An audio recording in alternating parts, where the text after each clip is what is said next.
muchas escuelas o algunas escuelas tienen grandes cantidades de dinero acumuladas, pero a veces no saben cómo ejecutarlo, porque la burocracia se lo come y muchas veces no han sido capacitados y muchas veces los fondos son mucho más de lo que hay que gastar de lo que ellos le permiten. Eso tienen un tope de 30 a 50 mil dólares, ya después de eso hay que pedir un permiso. Si para conseguir ese dinero es problemático, ahora imagínense cuando esos fondos son más grandes. El 46% de las escuelas tienen, son pequeñas en este país.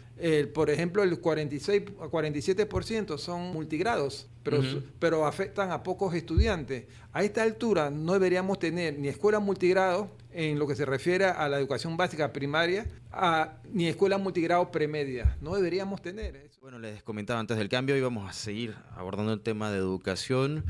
Y bueno, nos acompaña como cada martes el presidente de la think tank Trinca, el doctor Miguel Ángel Cañizales. Gracias por acompañarnos una vez más. Bienvenido. Buenas tardes. Buenas tardes. Un gusto compartir con usted y con toda la radioescucha de esta emisora. Oye, doctor, yo le comentaba ahorita en el cambio, usted sabe que me gusta mucho ver videos, reviews de Panamá que realizan aquellos que viajan a conocer esta ciudad. Y muchos se sorprenden, ¿no? Porque ven los rascacielos y ven que la verdad para ser un país que está en Centroamérica y está, bueno, en Latinoamérica en general, es una ciudad de muchos contrastes, que está bastante más moderna y que se asemeja en algo, no mucho, pero se asemeja en algo, digamos, a esas grandes ciudades, aunque no es muy grande la ciudad de Panamá. Y miramos un poco los números y vemos que en cuanto al ingreso per cápita, Panamá también lidera en los números y por mucho. Por ejemplo, nada más en Centroamérica el que más se acerca es Costa Rica y de ahí el salto es enorme, es abismal. O sea que es bastante grande y hablamos de un país que tiene casi 2 millones de personas menos que Costa Rica y uno pensaría, oye, Panamá con esos rascacielos, con el dólar, con el ingreso per cápita, entre comillas, más alto de la región, debe estar volando en temas como educación. Pero recientemente este informe que presenta la Defensoría del Pueblo señala que 65% de los centros educativos estudiados o analizados ni siquiera tienen al 100 funcionando el sistema eléctrico. Entonces, eso habla de lo mal que está nuestro sistema. Sí, mire, eso no es más que una radiografía de lo que los gremios han estado reportando durante muchos años y lo que hemos estado hablando muchos profesionales de la educación y lo que han estado expresando los estudiantes y los directores. No es posible que Panamá tenga esos problemas con un Producto Interno Bruto como el que maneja Panamá. Hay que dedicarle tiempo y resolver con prioridad estos temas. Pero para poder resolver esos temas, solamente yo le veo una sola vía. Y la única vía que le veo es que se eleve la educación a tema de Estado. Que se establezca política pública de Estado sostenible. Que la política perdure más que el tiempo y el periodo presidencial de 5 años. No le veo yo otra forma. Entonces, eso va unado a desarrollar un nuevo modelo educativo, pero en conjunto con la sociedad. Claro. Porque el tema de la educación no es un tema del Ministerio de Educación, es un tema de la sociedad panameña. Y eso significa que tenemos que hacer reformas educativas integral, pero ya no de una, ni de dos, ni de tres, de sexta generación. Creo que ya hemos hablado sobre lo que significa educación 1 y educación 3. Ya entramos a la antesala de la quinta revolución industrial. Por eso que esto debe estar articulado, esas políticas públicas, con una comisión presidencial que le dé seguimiento al Ministerio de Educación, al ministro o a la ministra, para el cumplimiento de COPEME, que es la única ley que tenemos en este momento que se acerca más a lo ideal de lo que debe ser, y que se pueda implementar todas las cosas que no se implementaron. Aquí es importante desarrollar todo un sistema de centralización. Mire, esa ley es tiene desde 2002, la ley de descentralización. Aquí hay que desregular, hay que simplificar el proceso administrativo y hay que hacer precisamente la descentralización. Desde el 2002, la gestión e inversión se va a ver favorecida si resolvemos ese tema. Mire, yo quiero preguntarle sobre el tema de la descentralización porque, bueno, recientemente... Que no es lo mismo que la descentralización municipal. No, claro, son dos cosas diferentes. Hay que aclararlo totalmente. No tiene nada que ver porque estamos hablando de la descentralización de los procesos. Porque sucede que si una escuela allá en un barrio en Bocas del Toro, que es multigrado, necesita un fondo, tiene que esperar la autorización de Cárdenas, entiendo yo. Sí, lo que pasa es que la escuela tiene un fondo y equidad, fondo de equidad y calidad de la educación, se llama FESE. Pero eso no está llegando, doctor Cañizales. Sí, hay muchas escuelas o algunas escuelas tienen grandes cantidades de dinero acumuladas, pero a veces no saben cómo ejecutarlo, porque la burocracia se lo come y muchas veces no han sido capacitados y muchas veces los fondos son mucho más de lo que hay que gastar de lo que ellos le permiten. Eso tienen un tope de 30 a 50 mil dólares, ya después de eso hay que pedir un permiso. Si para conseguir ese dinero es problemático, ahora imagínense cuando esos fondos son más grandes.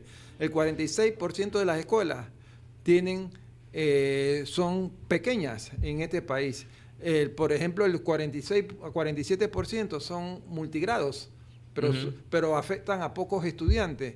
A esta altura no deberíamos tener ni escuelas multigrado en lo que se refiere a la educación básica primaria, ni escuelas multigrado premedia. No deberíamos tener. Eso es vergonzoso para nuestro país, que un profesor esté dando química física en área de difícil acceso. Entonces, eso no se puede dar a este nivel. Entonces, hablando de lo que usted me está preguntando sobre la descentralización que le mencioné, hay 3 conceptos básicos dentro del campo de la administración pública. Cuando yo estudiaba administración pública, recuerdo muy claro que me decían, una cosa es la desregulación, otra cosa es la simplificación administrativa y otra cosa es la descentralización. Las grandes decisiones las toma siempre el Ejecutivo o Cárdenas. Esto afecta tanto el proceso administrativo de nuestro país que el 85% del Producto Interno Bruto se desarrolla en el área metropolitana. Por eso que hay que desarrollar el interior del país. Ese es un tema que tenemos que ir resolviendo. Otro tema es que nosotros necesitamos cumplir con el derecho a aprender con calidad y equidad. En otros países ya eso existe una ley dentro de su ley orgánica. Aquí no está claro esto todavía. Y tenemos que tener la obligatoriedad o de realizar los derechos fundamentales de los aprendizajes, es decir, que los aprendizajes sean medibles. Nosotros tenemos que hacer por ley eso, necesitamos crear un instituto de evaluación, yo llevo planteando eso hace más de 20 años, un instituto de evaluación que no sea dominado ni por el Ministerio de Educación ni por la empresa privada. Claro, pues si le preguntamos al Meduca cómo va a decir que todo va bien, pues, si las herramientas de medición están dentro de la misma institución. Hay que reconocer el esfuerzo que ha hecho el Meduca desde hace muchos años atrás. En el año 2004 es cuando se crea el primer sistema de evaluación. En la ley de descentralización que hizo Pablo Talacino en el 94, 95, Pablo Talacino hizo esfuerzo y hizo algunas aplicaciones. Pero cuando nosotros tuvimos a cargo, nosotros desarrollamos una serie de evaluaciones censales y trajimos un experto internacional y se hicieron las primeras evaluaciones a ese nivel y se le invitó a la presidencia, a la sociedad civil, a que escuchase los resultados que habíamos obtenido. Se hicieron factores asociados, se hicieron análisis factoriales, etcétera, etcétera. Yo creo que el ministerio ha hecho un gran esfuerzo en ese tema, pero todavía no se ha creado la cultura de la evaluación. Y el problema es que se cree que solamente hay que evaluar a los estudiantes, y ese es el error más grande dentro de un sistema educativo. Nosotros tenemos que evaluar a todos los actores del sistema educativo, tenemos que evaluar a los profesores, a los docentes, tenemos que establecer certificaciones de alto rendimiento a nuestros docentes. ¿Por qué? Cuando usted va a un médico, usted primero pregunta quién es, cuántos pacientes se le han muerto. Si usted va a un cardiólogo y se le han muerto de 20 pacientes, 18, disculpe el ejemplo, yo no creo que usted iría de ese médico, aunque no sea culpa del médico. Si usted va a alguien que le arreglen los zapatos, de 15 zapatos, 12 salen con clavos que lo puya, usted no iría. Totalmente. Entonces, ¿por qué lo más hermoso y sabio que tiene una sociedad, que es su juventud, la estamos poniendo sin la certificación, como lo hacen los médicos, como lo hacen los contadores? Nosotros ya eso es parte de la globalización.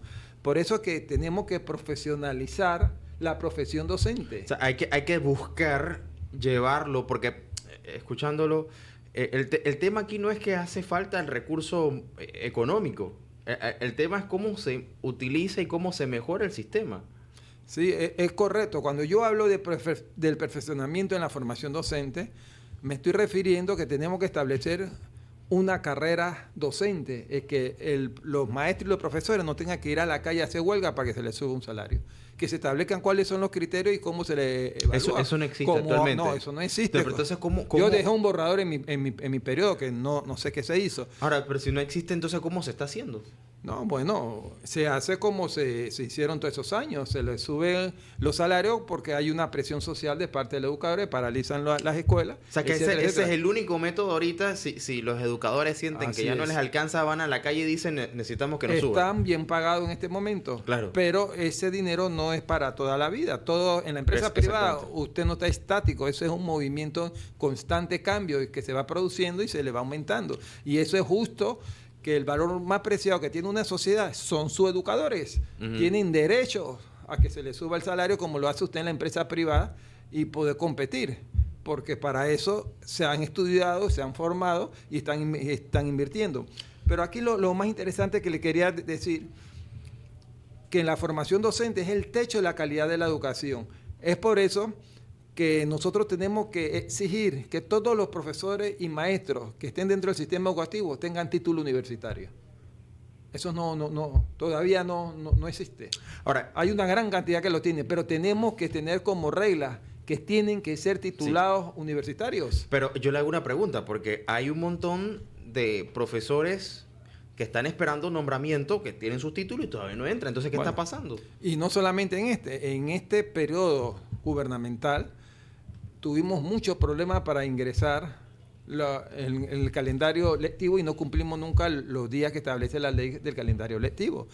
Tanto es así que en estos últimos periodos se agudizó en el año 24 y en el año 23. Y es más, hubo que entrar escalonadamente. Hay algo que se llama involución. Eso es lo que ha estado sucediendo. Pareciera que en vez de ir mejorando, que es un fenómeno social que no se da siempre, ha ido para atrás. Cosa que no entendemos. Además, no teníamos y no tenemos a los docentes nombrados. 2.200 y tantos docentes que no fueron nombrados a principios de año y que estaban por nombrar. Entonces, lo que estoy tratando de decir que también tenemos que modernizar los criterios de selección de nuestros docentes. Además, tenemos que tener perfeccionamiento durante todo el año. O sea, la capacitación no puede ser durante las vacaciones o los primeros años, los primeros meses del año. Tiene que ser algo más seriado y más profesional. Cada seminario que tengas tiene un punto, pero si toman tantos seminarios, de esos puntos se le puede dar un diplomado. Y la capacitación debe ser durante todo el año. El conocimiento avanza a pasos gigantados. No nos podemos dar el lujo de esperar un nuevo año. Usted sabe lo que pasa en el mundo en un año, en los cambios que se dan en la tecnología. Ir actualizando. Yo recuerdo que cuando yo entré a la escuela, doctor Cañizales, eran 9 planetas y cuando salieran 8. Mira, O sea, sí hay cambios en la educación. no, y yo recuerdo cuando se estudiaba biología en la versión azul venezolana del libro, se hablaba que los átomos, los libros de los años 70 decía que eran indivisibles el átomo. Y Hoy día hay contradicción y se ha acordado. Todo el tema de Watson y Crick ganaron premio Nobel en el año 53 por su estructura genética, el ADN, el ATP, triptofano de sonía, etcétera, cómo eso ha ido evolucionando hasta el día de hoy. Entonces no nos podemos dar este lujo. Mire, algo bueno que hizo este gobierno que no ha implementado, que yo no entiendo por qué, es el tema del Instituto de Perfeccionamiento y Bienestar del Docente. O sea, hay un dinero que se dijo en los medios. O sea, sí está la idea, el concepto. Esa idea nace hace más de 20 años o 20 años. Estuvimos en Singapur varias veces y personas que estuvieron con nosotros en este gobierno sugirieron eso y lo trabajaron. Inclusive nombraron a honor en un destacado profesor universitario, Stanley Mochet. Entiendo que también los medios decían de comunicación social, porque tengo un registro de todo eso, decían de que era a honor en el trabajo, pero ¿dónde está? Si la ley fue sancionada. Cuando es el tema más importante, yo creo que la sociedad debe exigirle al Ministerio de Educación y al gobierno que saquen eso antes que inicie el otro gobierno para empezar con pie firme. Ahora, Singapur hoy día es un referente a nivel mundial. O sea, que eso que se hizo hace 20 años a Singapur le ha funcionado si la idea se traía de allá. Así es correcto, es correcto. Entonces, la calidad de la educación, el techo, son los docentes. Y eso está mostrado científicamente. Por ejemplo, hay estudios McKinsey. Le voy a contar lo que hacen en Singapur. En Singapur, alguien quiere estudiar profesores o maestros, tienen muchos prestigios. Entonces ellos seleccionan del 100% que ingresan, el 80% no ingresan, solamente se quedan con el 20%. Algo como lo que pasa aquí, pero en la carrera de medicina. Pero ese 20% Ajá. tienen un trabajo de por vida y se le garantiza, se le capacita, se le Claro. cuida, se le da nivel, se le paga bien y tienen calidad y se le evalúa constantemente. Eso es lo que tenemos que hacer. Nosotros teníamos una facultad de educación hace unos años vacía, sin estudiantes. Ahora ya volvió a tomar vida, ya está fluyendo. Hay muchos más profesores porque se le está pagando bien. Pero ese Claro. pagar bien no va a durar toda la vida. Hay que crear las carreras docentes para evitar lo que viene. Precisamente quería tocar ese tema de la carrera docente porque me quedó algo y era lo que usted mencionaba. Pareciera que hay un... No lo quiero decir como un desorden, pero como que no hay algo muy definido con respecto a cuál es el curso que toma un docente al momento de ingresar al sistema. Porque, claro, que puede seguir escalando y todo, pero como que no queda muy claro. Si él decide quedarse dando clases en primaria toda la vida, la única forma en la que puede mejorar su salario es saliendo a protestar o cambiándose de puesto. Bueno, se supone que aumentando su nivel académico, aumentando los años, su experiencia profesional, todo eso debe ayudar. Pero lo que yo estoy tratando de decir es que debe haber indicadores precisos de medición, debe haber una ley de carrera docente en que el tenga todo profesor definido. no tenga que estar dependiendo de ninguna mano política para que se le aumenten ni que tengan que estar presionando al gobierno nacional a salir a la calle paralizando las clases. Eso es lo que hay que evitar. Y eso existe en muchos países. En Panamá ya es tiempo que se tenga. Oye, doctor, hoy se anunció una de las dos carteras que hacen falta. La de gobierno queda, la de educación todavía quedamos con la incertidumbre, pero le pregunto cuál sería el principal reto que debería atender quien asuma el Ministerio de Educación. Y se lo pregunto porque usted ha venido promoviendo en varios medios que hay que elevarlo a emergencia nacional, a política de Estado. O sea que si realmente este gobierno hace caso a su llamado, el que esté al frente de la cartera de educación va a tener un reto bastante enorme. Claro, el nuevo ministro tiene un gran reto y lógicamente tiene que tener el apoyo del presidente, del Ejecutivo y de toda la sociedad panameña, porque si al gobierno le va bien al país, no va bien a todos. Y Panamá ya no puede seguir teniendo los problemas que tenemos en los procesos y en los logros de aprendizaje. Ya llevamos muchos años de rezagos. En el 2019 ya teníamos problemas. Ahora imagínense después de la pandemia lo que sucedió. Y dos años con huelgas fuertes. Y con huelga y con pérdida de clases. Sí. Y aquí nuestros estudiantes se educaron por el 40% por WhatsApp. Y muchos nunca llegaron a entrar a la educación. Violamos sus derechos de educación. Entonces el nuevo ministro tiene que prestarle mucha atención a lo que es la calidad en los procesos de enseñanzas. Y mire, y se lo pregunto porque tomando un poco el tema del estudio que hace la Defensoría del Pueblo, destaca mucho el asunto de la infraestructura, que bien sabemos que la luz y el agua es un lujo. La escuela oficial que tiene luz y agua es una escuela de primer mundo en Panamá, ¿sabes? Porque el resto, pues, o le falta el agua, o le falta la luz y ni hablar del internet. Pero no tiene que irse afuera, no tiene que irse a área de difícil acceso, aquí mismo en la ciudad. Sí. No, ustedes ven las barriadas que no tienen agua, ¿no? Las escuelas no los tienen igual. Exacto. Y peor. Sí, pero y es un problema que a muchos nos sorprende por qué todavía nosotros tenemos esto si seguimos siendo, como lo decía antes, uno de esos países con el mayor ingreso per cápita. Pero usted habla de la calidad docente, pero quiero aterrizar en esto. La calidad docente es algo que se dice, pero no se interioriza. Usted habló ahorita algo muy importante que fue del educador, y esto va muy vinculado a la calidad docente, a la calidad de los educadores. Si tenemos buenos educadores, porque al final la infraestructura, el edificio puede ser muy bonito, pero si los docentes no están a tono con las necesidades actuales, pues será un edificio bonito con una educación que no va a resolver los problemas de calidad. Mira, ambas cosas son importantes, infraestructura y formación, pero si usted me pone a seleccionar qué influye más en la calidad de la educación, yo le diría que la formación docente, y eso está demostrado y hay suficiente evidencia científica. ¿Qué debemos hacer nosotros con nuestros profesores y nuestros estudiantes? No tenemos que crear una ley de obligatoriedad dentro del sistema Hasta ahora son los 9 primeros años, ¿por qué no hacerlo hasta la media, hasta el 10º grado? Eso habría que hacerlo, ese es un reto importante para que nuestros estudiantes... Lo necesita el país. El otro reto es importante, a lo que por mucho tiempo se pensó o se le denominó exclusión educativa, es decir, el abandono escolar. Tenemos que tener la capacidad de tener retención de nuestros estudiantes. Algo bueno que tenemos en Panamá, que se alcanzó a mediados del 2000, porque eso es positivo también, que nosotros logramos la universalización de la escuela primaria. Todos los niños de 6 a 12 años teníamos casi un 100% de cobertura. Pero el tema, la discusión no es la cobertura, es la calidad. Por supuesto. Porque es como lo hacemos que nuestros estudiantes permanezcan dentro del sistema escolar. El hecho de que tengamos alrededor de 200.000 estudiantes con problemas de riesgo social, y de esos 73.000 es urgente porque se pueden salir del centro escolar, ¿dónde van a estar esos estudiantes? ¿O dónde están esos estudiantes que desertaron?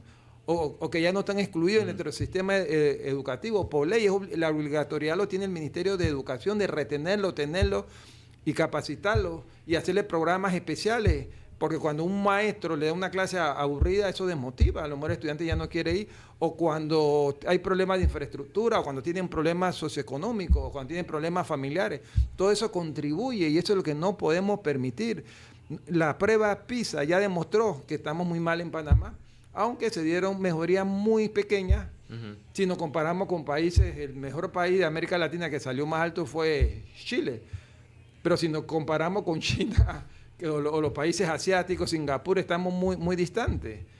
Por eso que tenemos que tener claridad conceptual que la única forma de elevar la competitividad de un país es a través de la educación. Y la educación es el nivelador social más importante que tiene una sociedad y a la que me parece que no le hemos prestado la debida atención y que estuvo politizada por mucho tiempo. Ahora hay que hacer rendimiento de cuenta y la sociedad debe ser, a lo que en inglés es la accountability, la que esté pendiente que esto suceda y que eso se haga como se tiene que hacer y no como se ha hecho por mucho tiempo. Claro, a mediados del siglo pasado, en China, ir a la universidad era hasta imposible para prácticamente gran parte de la población, si no la mayoría. Era un privilegio que tenía muy pocos allegados al gobierno. Abrieron y lo entendieron, y hoy pues China es la segunda economía del mundo, entendiendo que la educación iba a ser ese motor de desarrollo. Y me llamó la atención porque usted mencionaba el tema de China. Sí, claro. Mire, eso que usted menciona es muy interesante porque China ha dedicado a mandar a sus estudiantes a hacer doctorados a la mejor universidad del mundo. Mientras América Latina manda 50.000, 60.000, China está mandando millones. Entonces, por eso han alcanzado. ¿Por qué Hong Kong alcanzó ese nivel de desarrollo? Porque mandaron y buscaron la mejor universidad del mundo y la trajeron a su país. Aquí existen leyes que no podemos traer profesores de otro lado. Son leyes protegidas. Esas son las cosas que hay que ir mejorando y que hay que discutir para poder resolver ese tema. Aquí hubo un momento en la historia de Panamá que Panamá trajo muchos exiliados de España, de Chile, que fueron grandes profesores que dieron grandes contribuciones a la educación de Panamá, pero hay que retomar, por ejemplo, el tema de la migración. Pasan mucha gente y no tenemos una política pública de retención de lo mejor o lo que son profesionales. Miren, la gente de Ucrania, casi todo el mundo tiene grado de doctorado. Se están yendo a Europa, a Alemania, se están yendo a España, están en diferentes países y lo están contratando las universidades.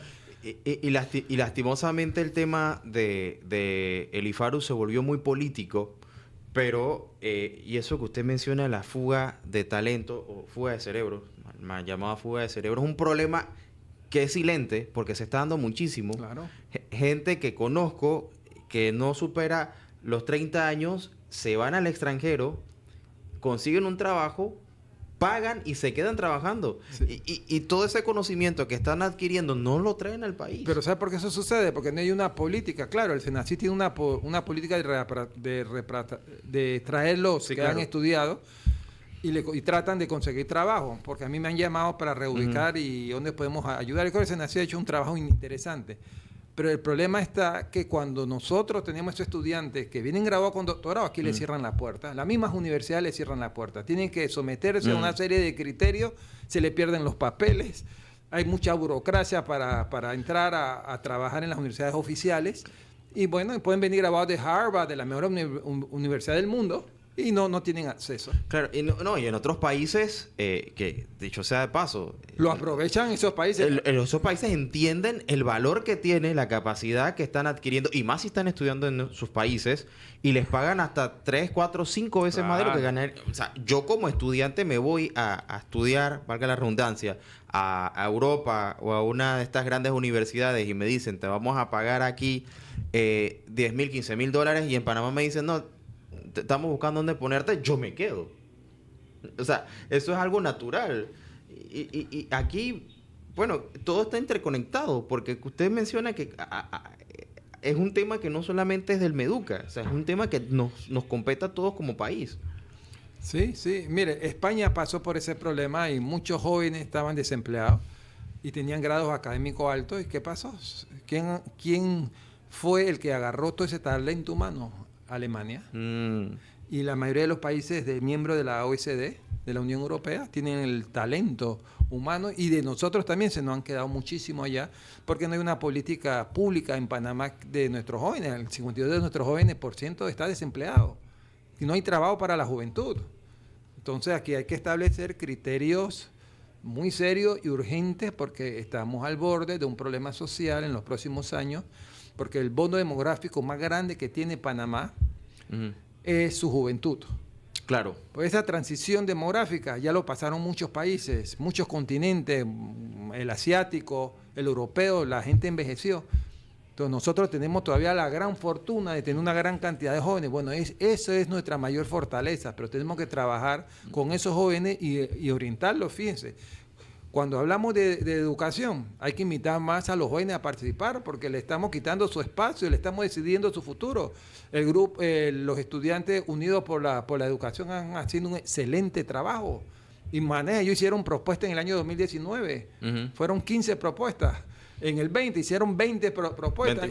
24. Y además evaluaron la propuesta. Y la única propuesta que sacó el gobierno fue la de COPEME. Imagínense. Ese papel que no estamos haciendo los adultos, lo están haciendo los jóvenes organizados. Totalmente. Oye, nos quedamos sin tiempo, pero nos quedamos con muchos temas. Entre esos, por supuesto, que el de la fuga de los talentos. Y hace unos meses, Trinca organizó algo muy interesante que tiene que ver con eso. Ojalá pueda hablar usted sobre el impacto que tiene la fuga de los talentos en el país, porque es sumamente interesante y preocupante, porque estamos hablando yo estuve viendo el webinar ese que ustedes organizaron, y gente súper dotada, y que aquí se está perdiendo. Así es. Yo creo que ese es un tema que podemos retomar en una próxima entrevista y abordar. Panamá tiene mucho talento humano. El capital humano de Panamá es extraordinario. Los panameños, cuando salimos a estudiar, ocupamos los mejores puestos, ocupamos los mejores índices académicos y estamos entre los mejores investigadores. Solamente hay que darle la oportunidad a esta juventud que está deseosa de aprender y de ocupar un espacio importante en la sociedad panameña. Claro que sí, doctor Miguel Ángel Cañizales, presidente de la think tank Trinca, gracias por acompañarnos aquí. Bueno, ojalá podamos tenerlo en otro martes abordando más de estos temas. Nos quedamos siempre cortos porque es profundo, pero es interesante. Y la misión es tratar de poner también el tema de educación como prioridad nacional. Porque al final pues, se trata de cómo esto redunda en beneficio de todo el país. Este es uno de los objetivos de Trinca, que Panamá sepa que estamos al servicio de la sociedad panameña para resolver problemas económicos, políticos y sociales, y el talento humano que tenemos está a disposición de la sociedad panameña para resolver problemas concretos. Claro que sí, @Trinca Panamá, así es como lo encuentra. Y bueno, y esta entrevista va a estar en YouTube en los próximos días en Radio Ancon para que la pueda ver toda completa nuevamente si se perdió parte de ella. Así que gracias nuevamente, doctor Miguel Ángel Cañizales. Nosotros vamos a cambio, no se vaya, en breve regresamos con una hora de streaming y películas aquí en Radio Ancon. Muchas gracias.